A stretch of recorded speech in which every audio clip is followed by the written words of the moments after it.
बिस्मिल्लाहिर्रहमानिर्रहीम। नाज़रीन अस्सलाम वालेकुम। मैं हूं आपका मेज़बान साबिर शाकिर। वफाकी दारुल हुकूमत इस्लामाबाद से कुछ ताज़ा तरीन और अहम मालूमात आपके साथ शेयर करते हैं। पाकिस्तान के हालात वाक़यात, सियासी सूरत हाल पर एक नज़र। आज है 13 मई और दिन है मंगल का। आज इमरान खान साहब से मुलाकातों का दिन था और आज फैसला होना था कि जनरल साहब का मिजाज तब्दील हुआ है या नहीं। और आज जैसा कि मैंने आपसे अर्ज़ किया था, तो इसलिए इमरान खान साहब से आज मुलाकात हुई और अलीमा खान साहिबा को एक तवील अरसे के बाद मुलाकात की इजाज़त मिली और तीनों बहनों ने अपने भाई से मुलाकात की। एक तरफ उनके बेटों ने इंटरव्यू दिया है और कासिम और सुलेमान ने, और उसमें उन्होंने ये कहा है कि उनके वालिद की जान को शदीद ख़तरात लाहक हैं और उन्हें धमकियां दी जा रही हैं कि डील करें वरना फिर ऐसे मुकदमात में आपको प्रोसिक्यूट किया जाएगा कि जिसकी सज़ा मौत है।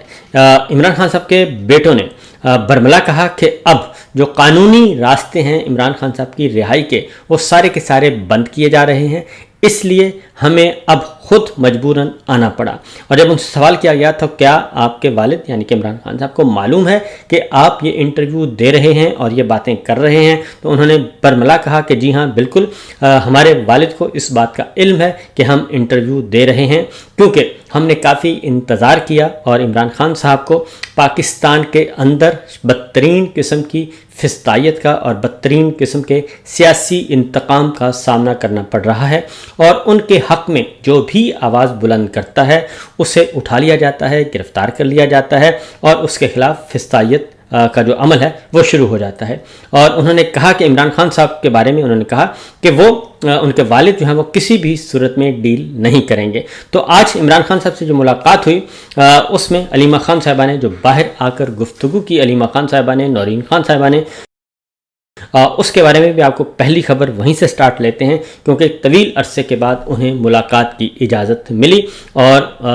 काफ़ी खुश खुरम नज़र आ रहे थे, क्योंकि आज सियासी रहनुमाओं की भी मुलाकात थी, पार्टी लीडर्स की भी मुलाकात थी, वकला की और इमरान खान साहब की बहनों की भी। लेकिन खुशकिस्मती से आज उन्हें इजाज़त मिल गई और अलीमा खान साहबा मुलाकात के लिए गईं। और उसके बाद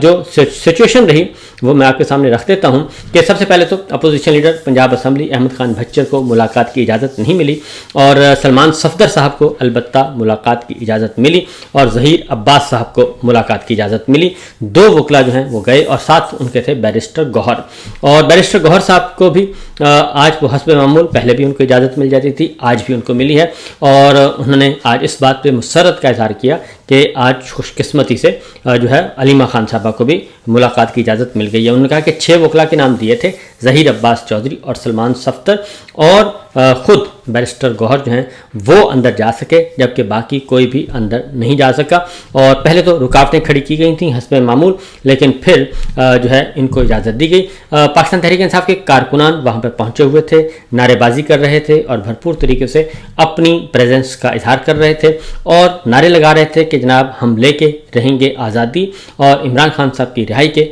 हक़ में उन्होंने नारे बुलंद किए और हर सूरत में उन्होंने कहा कि हम इनको रिहा करवा के लेके जाएंगे। तो इस सिलसिले में जुनैद अकबर साहब को भी आज उन्होंने भी एक कॉल दे दी है और एक तो उन्होंने अपना इस्तीफ़ा दे दिया है, अनाउंस कर दिया है कि वो अपनी पब्लिक अकाउंट्स कमेटी की चेयरमैनशिप से रिटायर हो रहे, इस्तीफ़ा दे रहे हैं। और ये इमरान खान साहब ने ही उनको हिदायत की थी, उनका पैगाम पहुंचा था, तो उन्होंने आज इस्तीफ़ा दे दिया है। और लेकिन बैरिस्टर गौहर ने कहा कि अभी तक हम तक वो इस्तीफ़ा नहीं पहुंचा। जहां तक बात है जी इमरान खान साहब से, उन्होंने कहा कि मिलिट्री कोर्ट्स में जो सज़ाएं दी जा रही हैं 9 मई के हवाले से, तो उन्होंने कहा कि ये बात बार बार करनी चाहिए, पार्टी लीडरशिप को भी करनी चाहिए। अलीमा खान साहब को कहा कि आपको भी बाहर जाके बात करनी चाहिए कि आखिर क्यों 10-10 साल कैद की सज़ा फ़ौजी अदालतों से सुनाई जा रही है और ये बेगुनाह सियासी कारकुन हैं, इनको जो सज़ाएं सुनाई जा रही हैं इनके खिलाफ भरपूर तरीके से आवाज़ बुलंद करनी चाहिए और ये बात बरमला कहनी चाहिए कि जो सीसीटीवी, जिसने सीसीटीवी 9 मई की फुटेज जो है वो चोरी की है, वो ले गया है, वही असल में उसको पता है कि 9 मई के असल किरदार कौन है। सीसीटीवी फुटेज देखते जाएं और उसमें आपको 9 मई के असल किरदार नज़र आते जाएंगे और उनको सज़ा सुनानी चाहिए। इसलिए उन्होंने कहा कि सीसीटीवी फुटेज बहुत ज़्यादा ज़रूरी है और वो किसके पास है, किसने चोरी की, असल सवाल ये है। नौरीन खान साहिबा ने ये कहा कि इमरान खान साहब ने बार बार ये बात कही है کہ یہ فوج بھی میری ہے، ملک بھی میرا ہے اور عوام بھی میری ہے اور ہم سب ایک ہیں۔ اور عمران خان صاحب نے کبھی بھی فوج کے خلاف بات نہیں کی، اور جس نے بات نہیں کی ان کی ملاقاتوں پر پابندی، ان کی تصویر، ان کا نام دکھانے پر پاکستانی میڈیا پر پابندی، جبکہ جس نے فوج کو گالیاں دیں، فوجی قیادت کو گالیاں دیں اور جلد سے جلوس نکالے اور ان کو اقتدار سونپا ہوا ہے، انہوں نے کہا کہ مریم نواز صاحبہ کی، نواز شریف صاحب کی ویڈیو سن لیں، تقریریں سن لیں، آپ کو پتہ چل جائے گا کہ فوج کا دشمن کون ہے اور فوج کو گالیاں کون دیتا ہے۔ لیکن بدقسمتی سے جو گالیاں دیتے ہیں ان کو آپ نے فارم 47 دے دیا، اور جو گالیاں نہیں دیتا اور جو کہتا ہے کہ فوج بھی میری، ملک بھی میرا، عوام بھی میرے اور پاکستان بھی میرا، آپ نے اس پر پابندیاں لگا دیں۔ انہوں نے کہا کہ میڈیا کو بھی سوچنا چاہیے اور جنہوں نے پابندی لگائی انہیں بھی سوچنا چاہیے کہ کیا وجہ ہے کہ عمران خان کی تصویر نظر نہیں آ سکتی ٹی وی پہ، ان کی خبر نہیں چل سکتی، لیکن نریندر مودی کی چل سکتی ہے جو پاکستان پر حملہ آور ہوتا ہے۔ اس کے ساتھ ساتھ جو کی آزادی اور پاور چھین لی گئی ہے، عمران خان صاحب نے یہ بھی پیغام پہنچایا کہ 26ویں غیر آئینی ترمیم کر کے پاکستان کے اندر آئینی اور قانونی اور عدالتی ڈھانچہ برباد کر دیا گیا ہے، مسمار کر دیا گیا ہے، اور اسی لیے میں یہ کہتا تھا کہ 26ویں غیر آئینی ترمیم کو ہر صورت میں رکوایا جائے اور یہ نہیں ہونی چاہیے تھی۔ اس لیے جب تک 26ویں غیر آئینی ترمیم موجود ہے پاکستان کے اندر رول آف لا کا جو کانسیپٹ ہے وہ ہو نہیں سکتا۔ قانون کی حکمرانی کے تصور کو 26ویں غیر آئینی ترمیم کے ذریعے مسمار کر دیا گیا ہے۔ اب آتے ہیں ذرا،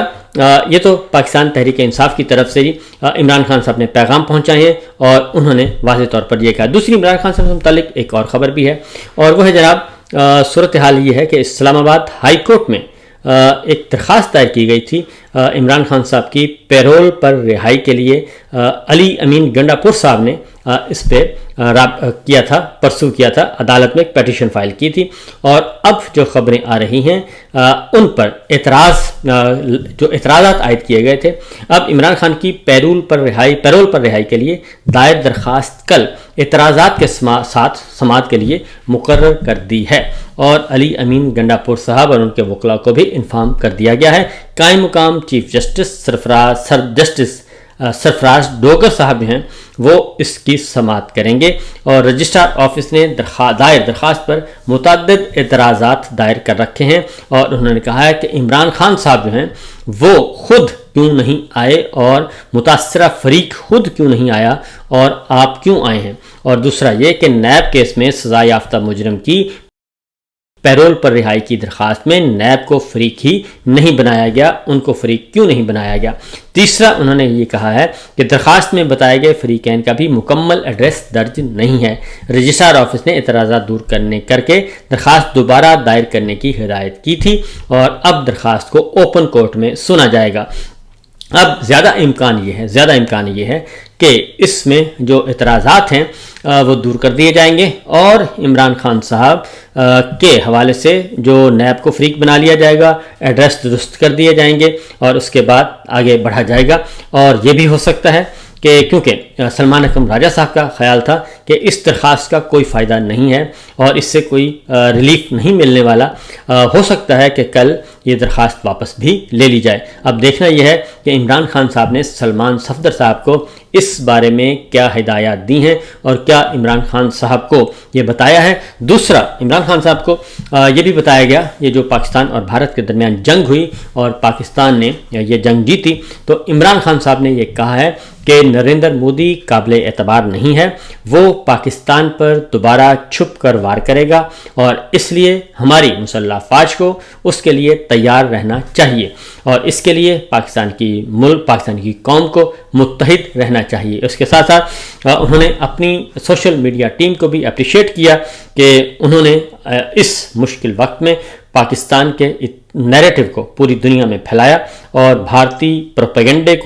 کا جواب دیا۔ یہ سچویشن ہے۔ اس کے بعد اگلی خبر ہے جناب، وہ ہے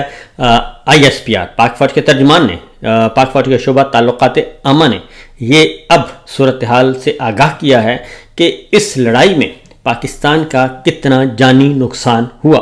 اور اس آپریشن بنیان مرصوص کے تحت دشمن کو भरपूर जवाब दिया गया, इसमें तो कोई शक नहीं है। इस दौरान हमारे 11 पाकिस्तानी फौजी जवान और 40 बेगुनाह सिविलियन शहरी जो हैं उन्होंने जामे शहादत नोश किया। और जो सूरत हाल आगाह की गई है उसमें पाक फ़िज़ाइया के स्क्वाड्रन लीडर उस्मान यूसुफ ओहदे के एतबार से सबसे बड़ी शहादत जो है, सबसे बड़ा नुकसान हमें उस्मान यूसुफ की शहादत की सूरत में उठाना पड़ा। स्क्वाड्रन लीडर उस्मान यूसुफ शहीद हुए, chief technician Aurangzeb, senior technician Najeeb और कारपोरल टेक्नीशियन फारूक और सीनियर टेक्नीशियन मुबश्शर शामिल हैं। और इसी तरीके से बर्री फ़ौज के नायक अब्दुर्रहमान, लांस नायक दिलावर ख़ान, लांस नायक इकरामुल्ला और नायक वक़ार खालिद, सिपाही मोहम्मद अदील अकबर और सिपाही निसार ने भी मादरे वतन के दिफा में जान का नजराना पेश किया। इस तरीके से हमारे जो पाक भारत जंग मई 2025 के शहदा जो हैं वो हमारे 11 जो हैं वो फ़ौजी हैं, जिसमें पाक फ़िज़ाइया के 5 हैं जनाब, उस्मान यूसुफ, औरंगज़ेब, नजीब साहब, फ़ारूक साहब और मुबश्शर साहब, और 5 और बर्री फ़ौज के 6 हमारे जवान शामिल हैं जी। और जबकि ख़वातीन और हमारी जो सिविलियन आबादी हैं, ख़वातीन और मर्द और बच्चे, वो 40 शहरी हमारे शहीद हुए। शहदा में 7 ख़वातीन शामिल हैं, 15 बच्चे शामिल हैं और ज़ख्मियों में 10 ख़वातीन शामिल हैं, 27 बच्चे शामिल हैं। और ये 6 और 7 मई को जो अंधाधुंध फायरिंग और बिला इश्तियाल हमले किए गए, ये उसमें है। या आप सोचें ज़रा, 40 शहरियों में से जो हैं 40 शहरी जो हुए उनमें 7 ख़वातीन और 15 बच्चे भी शामिल हैं, यानी कि 22 जो हैं वो आधे से ज़्यादा हमारे ख़वातीन और बच्चों को शहीद किया गया। और ज़ख्मियों में 10 ख़वातीन और 27 बच्चे शामिल हैं। तो इससे आप अंदाज़ा कर सकते हैं कि दुश्मन जो है वो उसने कुछ भी किसी चीज़ का कोई इंसानियत नाम की कोई चीज़ उसने नहीं रखी, बल्कि सिविलियन को आबाद बनाया गया। और जवाबी हमलों में भारत की एयर बेसिस उधमपुर, पठानकोट, आदमपुर और मिज़ाइल दफाई निज़ाम S-400 बरहमोस मिज़ाइल स्टोरेज साइट्स में मुतअद्दिद अहम तनसीबात को तबाह किया गया। और पाकिस्तान का जो निशाना था वो ज़्यादातर फ़ौजी तनसीबात और फ़ौजी ठिकाने रहे, एयर बेसिस रहे, ब्रिगेड हेडक्वार्टर रहे। ये सिचुएशन रही है और ये है सूरत हाल जनाब, यह सिचुएशन। तो हमारी तरफ से जनाब शहदा को दोनों हाथों से सलाम। अल्लाह ताला इन शहीदों के यकीनन ये कहने की ज़रूरत नहीं है, उनके रुतबे बहुत बुलंद होंगे। हाँ, अलबत्ता जिनके प्यारे हैं उनके साथ हमारा बिल्कुल हमदर्दी है, क्योंकि ये कहना आसान है और कि शहीद हो गए, अल्लाह को प्यारे हो गए, ये बहुत अच्छी बात है, बहुत बड़ा रुतबा है। लेकिन उनके वालिदैन, उनकी बहनें, भाई, बच्चे और उन सब के लिए क्या गुज़रती है वो एक अलमिया है और वो यकीनन एक कसक सारी उम्र रहती है। उनके प्यारे उनसे बिछड़ गए, वो भी खुश नसीब हैं कि वो वतन पे कुर्बान हुए। तो बहरहाल जनाब ये थी अब तक की इतलात और ये ख़बरें, और हम तवक्को करते हैं इस सारे क्राइसिस में, इस सारे बहरान में जो कौमी सलामती और यकजहती हमें नज़र आई वही उसी को आगे लेकर चला जाएगा और उससे ज़्यादा से ज़्यादा फ़ायदा उठाया जाएगा और पाकिस्तान को मुस्तकिल यकजहती की तरफ ले जाने की कोशिश की जाएगी। और जो पिछले 2.5-3 साल से रंजिशें हैं उन रंजिशों को ख़त्म किया जाएगा, पॉलिटिकल विक्टिमाइजेशन ख़त्म होगी और एक अच्छा पाकिस्तान मारज़ वजूद में आएगा। फिल वक्त दीजिए इजाज़त, अल्लाह हाफिज़।